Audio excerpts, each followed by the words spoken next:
नहीं, पहले से बहुत अच्छा आप लोगों ने परफॉर्म किया, इंशाल्लाह आगे मजीद इम्प्रूवमेंट आएगी।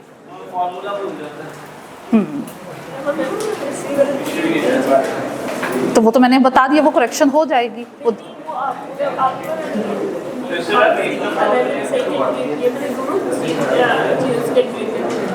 तो वो फिर आप वहाँ करेक्शन करवा लीजिए, ठीक है। चलें जी, वापस आइए टॉपिक की तरफ। प्रीवियस लेक्चर में मैम अक्सर ने आपको वर्किंग बैक भी करवा दी हुई है।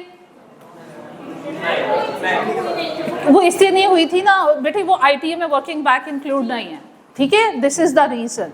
चलो भाई, एक काम करते हैं, एक क्वेश्चन पोज करते हैं, उसे सॉल्व करते हैं और वर्किंग बैक भी करते हैं। वो अब हमें फार 1 में चाहिए, ठीक है। चलो भाई, मैं एज्यूम करने जा रही हूँ कोई भी नॉन करंट एसेट है, उसकी कॉस्ट कैलकुलेट की जा चुकी है, एंड सपोज दैट इज 5,50,000। जल्दी जल्दी से सॉल्व करना है। स्क्रैप वैल्यू हम एज्यूम किए लेते हैं ₹50,000 एंड लाइफ इज 4 years। कोई भी नोट नहीं करेगा, डिस्कशन में पार्टिसिपेट करना है, आपका व्हाइट बोर्ड की पिक लेनी है, घर जाके नोट करना है। कोई मुझे नोट करता हुआ नजर ना आए, कम टाइम में ज्यादा काम करना है। आज जस्ट रिवीजन है, ठीक है, छोड़ दें सब कुछ। 100% अटेंशन चाहिए। ओके भाई, सबसे पहले तो कैलकुलेट करो depreciable amount is, depreciable amount is equal to what? Yes, आपकी नॉन करंट एसेट की कॉस्ट का वो पार्ट जो डेप्रिशिएट हो सकता है उसे कहते हैं डेप्रिशिएबल अमाउंट, और स्क्रैप वैल्यू कभी भी डेप्रिशिएट नहीं होती। 5,50,000 स्क्रैप वैल्यू माइनस की 50,000, तो आपके पास डेप्रिशिएबल अमाउंट कितनी आई? 5 लाख। चलें भाई, कोई भी डेप्रिसिएशन का बेटे मेथड ऑप्ट करें, keep in mind useful life. During useful life आपका जो टोटल डेप्रिसिएशन का एक्सपेंस होगा वो हमेशा किसके इक्वलेंट होगा? डेप्रिशिएबल अमाउंट के इक्वल होगा। हम जल्दी जल्दी चारों मेथड को रिवाइज करते हैं और फिर उनके फॉर्मूलाज रिवाइज करते हैं, वर्किंग बैक भी करते हैं और आज की रिवीजन को कंप्लीट करते हैं। आइए जनाब, सबसे पहले straight line method. Straight line method में how to calculate depreciation expense हम कैसे कैलकुलेट करते हैं? फॉर्मूला लाइफ की बेस पे क्या यूज करते हैं?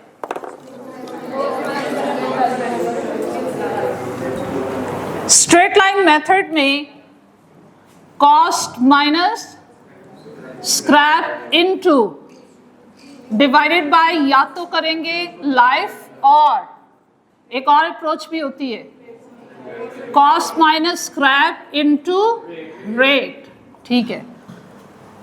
लाइफ की बेस पे अगर क्वेश्चन को सॉल्व करें, हमने लाइफ एज्यूम की 4 year, कॉस्ट कितनी है भाई? 550, स्क्रैप वैल्यू माइनस किए 50,000 माइनस किए, divided by life and that is 4 per month. Per year क्या आएगा? 1,25,000 ईच ईयर, यही एक्सपेंस आएगा। अच्छा भाई, 1,25,000 को ऐड करो, total depreciation expense during useful life कितना आएगा? 5 lakh, and 5 lakh is what? Your depreciable amount. आगे बढ़ते हैं, रेट की बेस पे कैलकुलेट करते हैं। स्ट्रेट लाइन मेथड में 2 रेट होते हैं,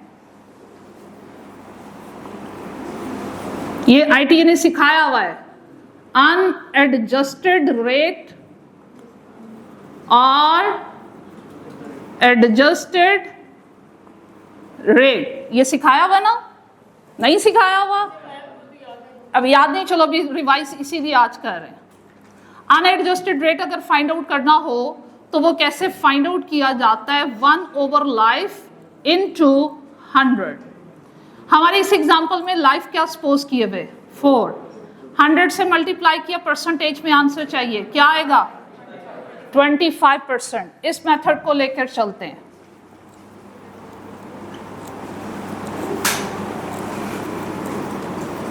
चलें भाई, 5,50,000 माइनस 50,000 इनटू रेट, और रेट हमने इस एग्जांपल के अकॉर्डिंगली क्या कैलकुलेट किए 25%। लीजिए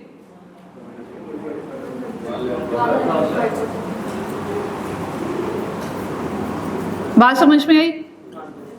ठीक है, आप लाइफ को बेस बनाइए, रेट को बेस बनाइए, रेट आपका अनएडजस्टेड हो या एडजस्टेड हो, आपका ईच ईयर डेप्रिसिएशन का एक्सपेंस भी चेंज नहीं होगा। और इसके अलावा जो यूजफुल लाइफ में टोटल डेप्रिसिएशन का एक्सपेंस होगा वो हमेशा किसके इक्वल होना चाहिए, डेप्रिशिएबल अमाउंट के equal, irrespective which depreciation method you have opted. Is it clear? आगे चलिए, बुक वैल्यू कैसे कैलकुलेट करते हैं, एक कॉलम ऐड किए लेते हैं। ये मेरा डेप्रिसिएशन का एक्सपेंस है, बुक वैल्यू कैसे कैलकुलेट करते हैं, जल्दी से बताओ। Cost minus accumulated depreciation. Accumulated depreciation का यहाँ पे टाइम शॉर्ट है, कॉलम में शो नहीं करवा रही, वो आपको बहुत अच्छे से प्रैक्टिस है कि एक्यूमुलेटेड डेप्रिसिएशन कैसे कैलकुलेट करते हैं, ईच ईयर का डेप्रिसिएशन एक्सपेंस उसमें ऐड किए लेते हैं। बेटे जब मैंने बुक वैल्यू फाइंड आउट करनी है देन रिकॉल कीजिए, क्या मुझे स्क्रैप वैल्यू भी माइनस करनी है, क्या डेप्रिशिएबल अमाउंट में से एक्यूमुलेटेड डेप्रिसिएशन को माइनस होना चाहिए या कॉस्ट में से? कॉस्ट में से। Yes, 5,50,000 minus 1,25,000, tell me. 4,25,000। अगर मुझे स्पीड आपको ज्यादा लगे बता दीजिएगा, मैं स्लो हो जाऊंगी क्योंकि आईटीए में पढ़ा हुआ। ठीक है, आगे चलिए, क्या सीखे? जब आपने under straight line method depreciation का एक्सपेंस कैलकुलेट करना है तो आपने इसका वैल्यू को माइनस करना है, लेकिन जब बुक वैल्यू फाइंड आउट करते हैं तो कॉस्ट में से एक्यूमुलेटेड डेप्रिसिएशन को माइनस करते हैं, स्क्रैप वैल्यू को वहां से माइनस नहीं करते। आगे बढ़िए, 425 माइनस 125, सेकेंड ईयर के एंड में कितना एक्सपेंस बुक वैल्यू आएगी? 3 लाख। फिर 125 माइनस किए 1,75,000, फिर 125 माइनस किए 50,000। 50,000 is what? Scrap value is also called residual value. Keep in mind, कोई भी डेप्रिसिएशन का मेथड फॉलो किया जाए, हमेशा एसेट की यूजफुल लाइफ के एंड में जो बुक वैल्यू आएगी वो हमेशा किसके इक्वल होगी? Scrap value. Keep in mind, irrespective of depreciation method, आप डेप्रिसिएशन का कोई भी मेथड ऑप्ट करो, रिजल्ट्स यही आएंगे। इसलिए मैंने छोटी सी एक एग्जांपल कोट करके इसको डेप्रिसिएशन के तमाम मेथड्स को फॉलो करवाते हुए मैं आपको सॉल्व करवाऊंगी। Is it clear? ओके, आगे बढ़िए। एडजस्टेड रेट कैसे फाइंड आउट करते हैं? देखो, ये फॉर्मूला तो याद है ना? अब ये देखो, मैंने इसमें थोड़ा सा चेंज लेकर आना है। कॉस्ट माइनस स्क्रैप, बल्कि इस फॉर्मूला नहीं, इस फॉर्मूला को देखो, डिवाइडेड बाय लाइफ। कोई फर्क है? मैंने उसको रीराइट कर लिया, मल्टीप्लाइड बाय कॉस्ट, और परसेंटेज में आंसर चाहिए इसलिए क्या करोगे? 100 से मल्टीप्लाई। हमारे इस एग्जांपल में cost 5,50,000, scrap is 50,000, life is 4, cost से मल्टीप्लाई किए 5,50,000 मल्टीप्लाइड बाय 100, टेल मी। नहीं, चेंज आएगा, कैलकुलेट करो।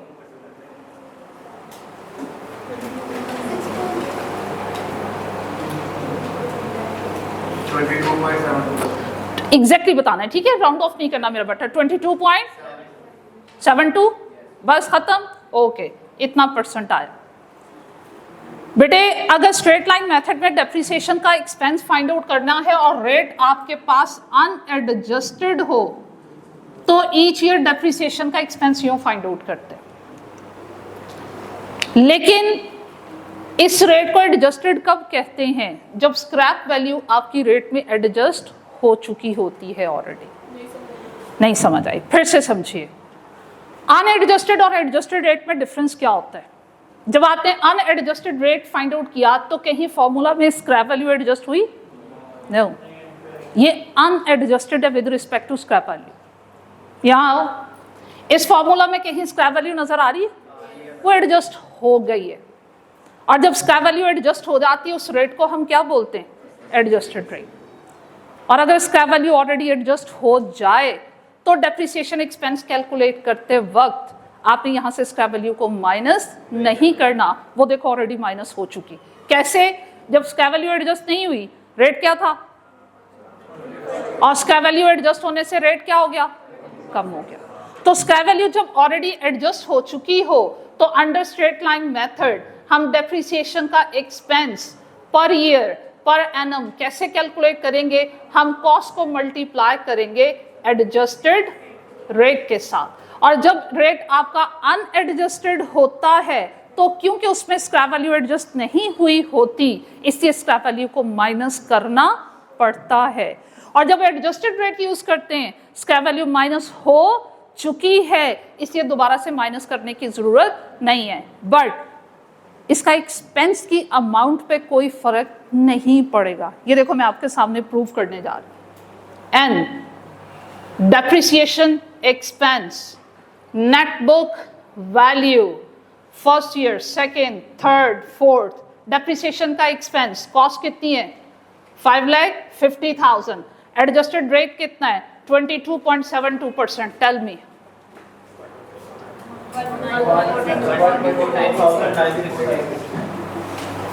एग्जैक्टली आपके पास वही आ रहा। बात को समझे हो? स्ट्रेट लाइन मेथड में डेप्रिसिएशन के एक्सपेंस को कैसे कैलकुलेट करना है? 3 अप्रोचेस हैं। Number 1, on the basis of life. Life की बेसिस पे कैसे कैलकुलेट करते हैं? Cost minus scrap over life. Rate की बेस पे कैलकुलेट करने की 2 अप्रोचेस हैं, या रेट अनएडजस्टेड होगा या रेट एडजस्टेड होगा। एडजस्टेड किसके पॉइंट ऑफ व्यू से एडजस्टेड? स्क्रैप वैल्यू के पॉइंट ऑफ व्यू से एडजस्टेड। ओके हो गया? अच्छा भाई, अगर स्क्रैप वैल्यू ऑलरेडी एडजस्टेड नहीं है तो डेप्रिसिएशन का एक्सपेंस कैसे कैलकुलेट होगा? Cost minus scrap into unadjusted rate. और एडजस्टेड रेट में क्योंकि स्क्रैप वैल्यू ऑलरेडी एडजस्ट हो चुकी भी होती है, तो इसलिए जब आपने एडजस्टेड रेट को यूज करते हुए पर एनम डेप्रिसिएशन का एक्सपेंस फाइंड आउट करना है तो यहां से स्क्रैप वैल्यू को माइनस नहीं करना, डायरेक्टली कॉस्ट को एडजस्टेड रेट से मल्टीप्लाई करना है। क्या ये बात समझ में आई? अगली बात, मेथड कोई भी यूज करोगे, डेप्रिसिएशन के एक्सपेंस पे इसका कोई भी इफेक्ट नहीं होगा। वो वही आएगी, बुक वैल्यूज भी आपके पास वही आएंगी जो फर्स्ट ईयर के एंड में 4,25,000, सेकेंड के ईयर के एंड में कितनी है? 3 लाख, थर्ड ईयर के एंड में 1,75,000, फोर्थ ईयर के एंड में कितनी है? 50,000। Is it clear? एक और बात, हमेशा डेप्रिसिएशन का कोई भी मेथड ऑप्ट करते हुए नेट बुक वैल्यू कैलकुलेट करोगे तो यूजफुल लाइफ के एंड में हमेशा जो नेट बुक वैल्यू होगी वो किसके इक्वल होगी? Scrap value. Is it clear? Have a pick please. Working back करते हैं। क्यों डिफरेंस क्यों आ रहा है भाई? ये कैलकुलेट करें,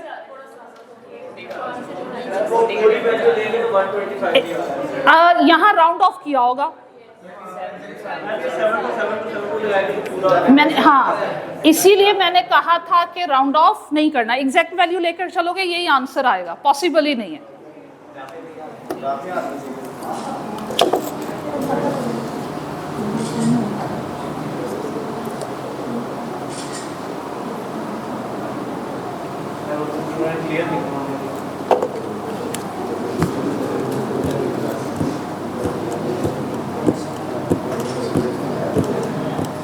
हाँ जी बेटा जी, इज इट क्लियर?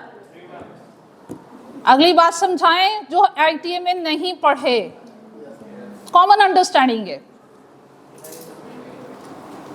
बात स्टार्ट करूं? If you are free now listen me.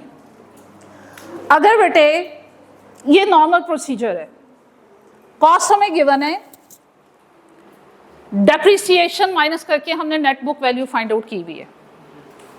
ITA में बस यही करता है। वर्किंग बैक में क्या होगा? नेट बुक वैल्यू गिवन होगी और उसकी बेस पे वो आपसे कहेगा वर्किंग बैक करते हुए बताओ ये हमने एसेट कितने में परचेज किया था, इसकी कॉस्ट क्या थी। और हर डेप्रिसिएशन के मेथड में वर्किंग बैक का तरीकाकार मुख्तलिफ होता है। हम स्ट्रेट लाइन मेथड को यूज करते हुए how to calculate cost if net book value is given in the question, वो यहां फार वन में ये काम करता है। वो आपसे कहेगा कॉस्ट कैलकुलेट करो और नेट बुक वैल्यू आपको क्वेश्चन में गिवन होगी। चलें भाई हमारी इसी एग्जांपल में लेकर चलते हैं। सपोज उसने आपको कहा net book value at the end of third year is equal to, third year के एंड में हम देखो नेट बुक वैल्यू कितनी फाइंड आउट करें, 1,75,000। उसने कहा 1,75,000 आपकी नेट बुक वैल्यू है at the end of third year and you have used straight line method of depreciation and rate used was 25%. Then calculate the cost. बहुत easy है। Straight line method में each year depreciation का expense same आता है, ये हमें मालूम है।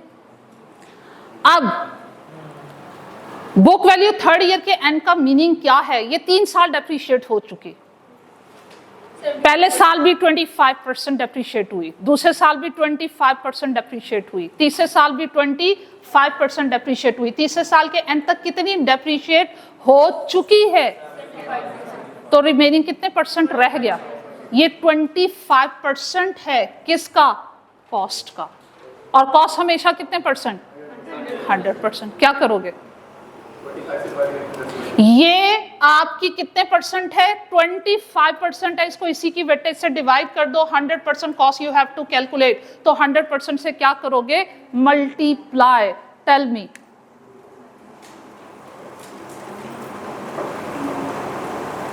जो भी आ रहा है आंसर, टेल मी। 7 लाख आ रहा है,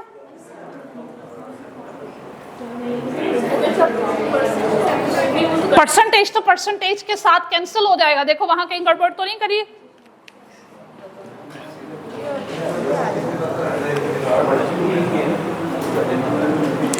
$1,75,000 बेटे आपके पास आ रहा है,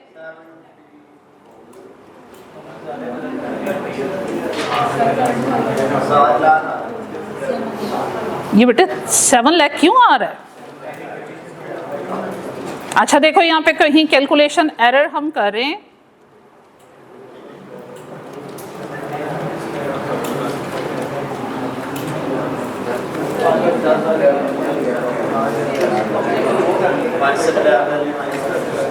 नहीं बेटे ये रीजन नहीं है। अक्सर इसको पॉज लो, हाँ जी बेटे।